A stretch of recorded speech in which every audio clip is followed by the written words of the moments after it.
प्यार से कहना धन काज कि जब परमात्मा से प्यार हो जाता है तो इसके बनाए सब बंदों में यही परमात्मा दिखता है और फिर वो भेदभाव खत्म हो जाता है। सिर्फ प्यार खुद बनकर ये प्यार आगे बांटने का काम होता है। कैसे फिर हर एक में ये जो हम बार बार सुकून की बात आज सत्संग में सुन रहे थे, तो वही बात है कि जब अंधकार का एक धुआं छटेगा तो ही सुकून का सवेरा सामने है। तो ऐसा नहीं है कि सुकून नहीं है, बस ये सुकून की रोशनी से हम दूर तब तक है जब तक अंधकार मन में है, और ये अंधकार और किसी का नहीं, हमारे खुद का ही बनाया हुआ है। हमारी ही अपनी सोच है जो गिरावट की ओर लेकर जाती है, वरना तो परमात्मा हमेशा साक्षात हर समय सामने था, है और रहेगा। और ये सिर्फ हम ही हैं जो सूरज की रोशनी होते हुए भी आंखें बंद कर रहे हैं और सत्य मान ही नहीं रहे हैं कि ये रोशनी है। तो ये दिन रात की अगर बात है तो वो फिर भी अगर फिजिकली देखे तो अभी सुबह है, कुछ घंटों में रात हो जाएगी। ये रोशनी और अंधेरे की बात, ये फिर भी कभी सत्य असत्य हो सकती है, पर ये हमेशा का सत्य, ये परमात्मा, ये ही जो कोई परिस्थिति के साथ बदलता नहीं है, कभी ज्यादा या कम नहीं होता, ये अपनी जगह पे शुरू से कायम दायम है, अभी भी है, पहले भी और आगे भी। ये किसी भी भाग में खंडित नहीं किया जा सकने वाला, कभी समाप्त ना होने वाला। तो इस परमात्मा के साथ जितना एक मन से नाता जोड़ेंगे, मन के सारे विकार दूर होते जाएंगे। ये अहंकार की भी बात कि अहंकार में आता है जब कोई इंसान, तो वो अपने आप में इतना उलझ जाता है, खुद को ही अपने दिमाग में इतना ऊंचा बनाकर कि फिर और कोई नजर ही नहीं आता। एक दिमाग भी फिर चतुर चालाकियां करने लग पड़ता है। जैसे एक उदाहरण, एक कहानी रूप सभी ने बहुत बार सुनी होगी, तो वही कहानी का भी दासी अब आधार लेगी कि एक इंसान जहाँ बहुत ही कला में समर्थ था, एक बिल्कुल ऐसी मूर्ति बनाता था कि लगता था बिल्कुल असली है, और उस इंसान ने बहुत लोगों से कर्जा ले लिया और अब चुकता नहीं हो पा रहा था। और फिर उसको पता था कि एक तिथि के दिन वो कर्जदार जिसका है उसने आके पैसे मांग लेने हैं, तो बहुत दिन पहले ही अपने ही आकार की इतनी सारी मूर्तियां बना ली जो बिल्कुल हूबहू उसी की तरह। और जब वो कर्जा लेने के लिए आए वापस अपना मांगने, तो एक जैसे व्यक्ति इतने सारे एक कमरे में दिखे,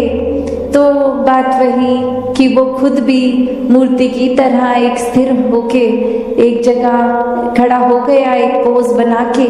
और बाकी मूर्तियां तो वैसे ही अजीवित, वैसे ही अपनी एक ही आकार में। तो अब वो इंसान जो अपने पैसे लेने आया, वो देख के इतना शक कि अब मैं लूं भी तो किससे, और एक एक को छूकर हिलाकर बात करूंगा तो समय भी इतना लग जाएगा, तो इतनी सारी मूर्तियों में कैसे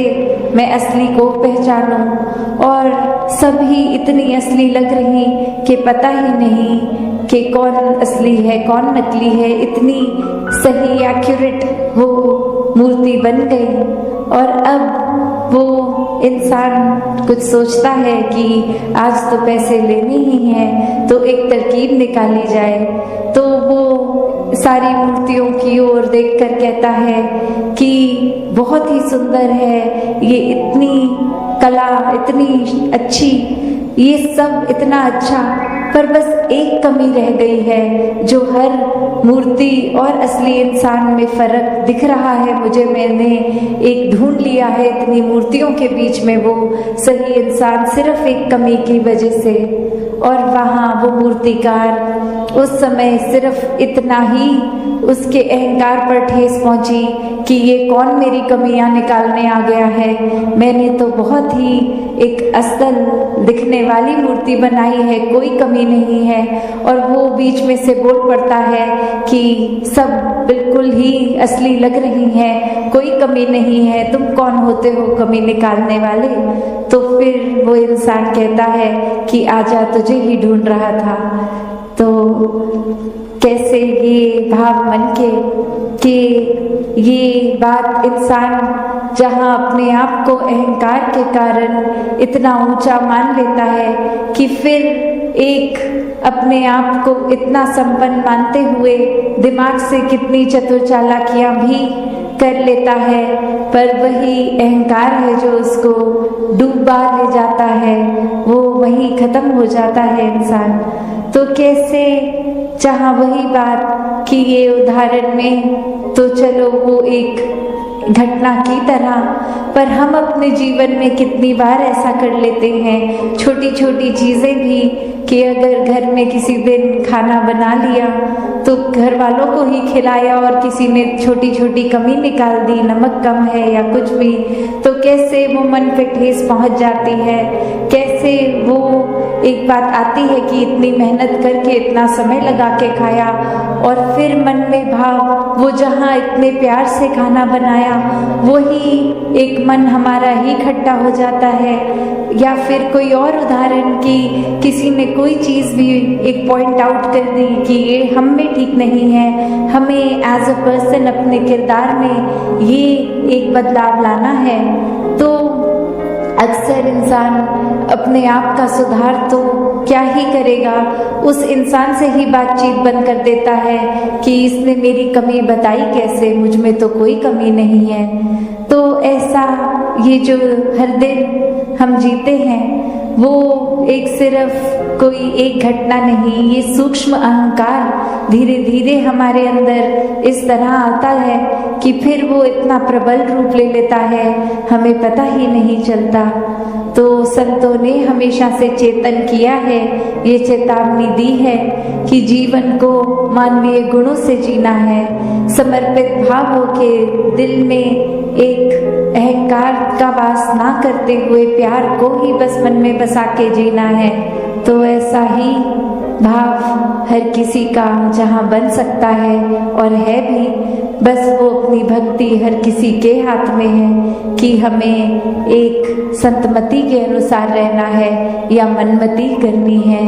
तो जो संतमति के अनुसार जीवन बिता देते हैं वो पूर्ण भक्त बन जाते हैं, जो हमेशा इस ब्रह्म ज्ञान को याद रखते हैं पूर्ण भक्त बन जाते हैं।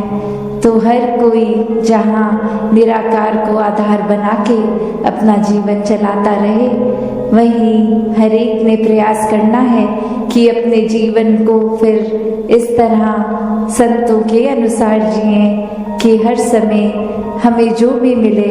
उनको भी ये फर्क दिखे कि ये इंसान वाकई ही परमात्मा से जुड़ा है, परमात्मा में ही रहता है। तो कैसे एक सुकून को हर समय चाहिए, तो संतों ने यही समझाया कि इस परमात्मा, इस निराकार, इस अविनाशी के साथ जुड़ना है, क्योंकि ये हमेशा से कायम दायम है और रहेगा, इसके साथ कोई बदलाव होगा नहीं, ये बिल्कुल हूबहू जैसा है वैसा ही है, वैसा ही था वैसा ही रहेगा। तो ये परमात्मा के साथ अगर हम अपना एक पहचान करके पहले फिर इसके साथ प्यार के बंधन में रहेंगे, एक इसको हर समय महसूस करते हुए, एहसास करते हुए रहेंगे,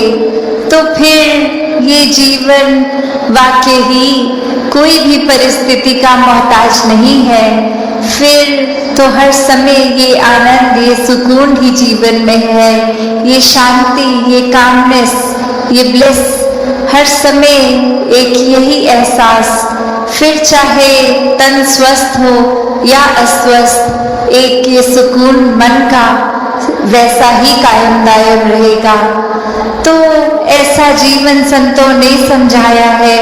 कि ऐसा जीवन जीना एक पॉसिबल है हर एक के लिए ऐसा जीवन जीना एक मुनासिब है, तो कैसे इसको जिए? तो बात वही कि परमात्मा से जुड़ के हर समय के सुकून में रहें। और अब अगर आगे सोचें कि ये ब्रह्म ज्ञान भी जीवन में आ गया, एक निराकार के एहसास में भी रहने लगे, सेवा सुमरन सत्संग भी करने लगे, पर एक मन का बदलाव अगर नहीं है तो फिर ये ज्ञान भी मन में नहीं टिकता। और मन से जुड़ी हुई जो पहली चीज आती है वो अहंकार तजना, वो एक समर्पित भाव, मन को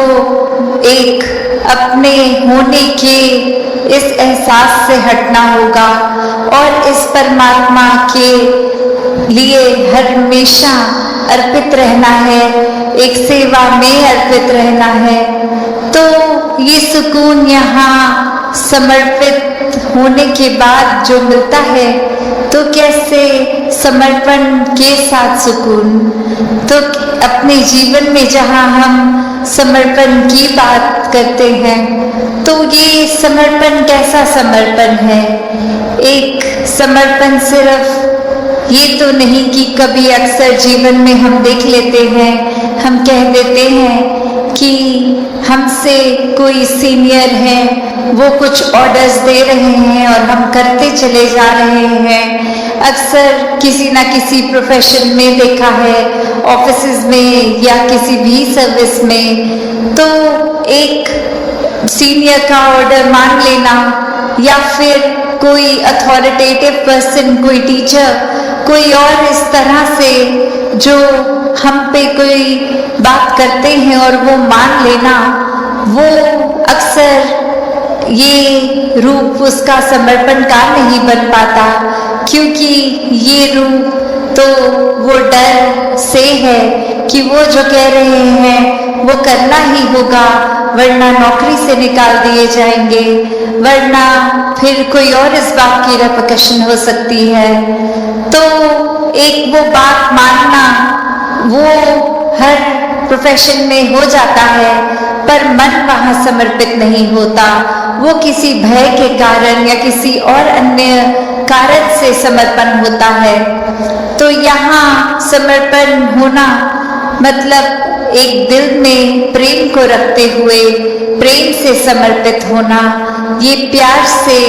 अपने आप को खोकर सिर्फ इस परमात्मा का होकर, ये समर्पित भाव मन का अगर इस तरह का समर्पण है तो वो मुबारक समर्पण है। तो कैसे एक अक्सर बात ये होती है कि हमने समर्पण अगर कर दिया तो ये जो इतने सालों में अक्सर अगर हम सोच के भी देखें कि छोटी उम्र से ही पढ़ते लिखते एक डिग्रियां मिल गई, एक हमें कोई और उपाधि मिल गई, तो ये कमाने के लिए चाहे कितने वर्ष लग गए, पर जब समर्पण की बात आती है, अहंकार को तजने की, अहंकार गंवाने की, तो उसमें उतने ही साल नहीं लगते, ये तो एक पल में ही समर्पण हो जाता है। जैसे ही ये मन समझ लेता है कि ये शरीर में नहीं हूँ, ये आत्मा का असली रूप परमात्मा है और शरीर ने तो अपनी यात्रा कुछ सालों में करके इसका एक विनाश हो जाना है, तो कैसे ये समर्पित जीवन जिया जाए जब तक जीवन है। तो बात वही एक कहानी के साथ तासपनी रखना चाहेगी कि एक बार एक गुरु के पास शिष्य आता है जो काफी सालों के बाद, और आते ही अपने गुरु के आगे 1000 सोने की गिनियां दे देता है। साथ संगत जी, प्यार से कहना, धान निंगार जी।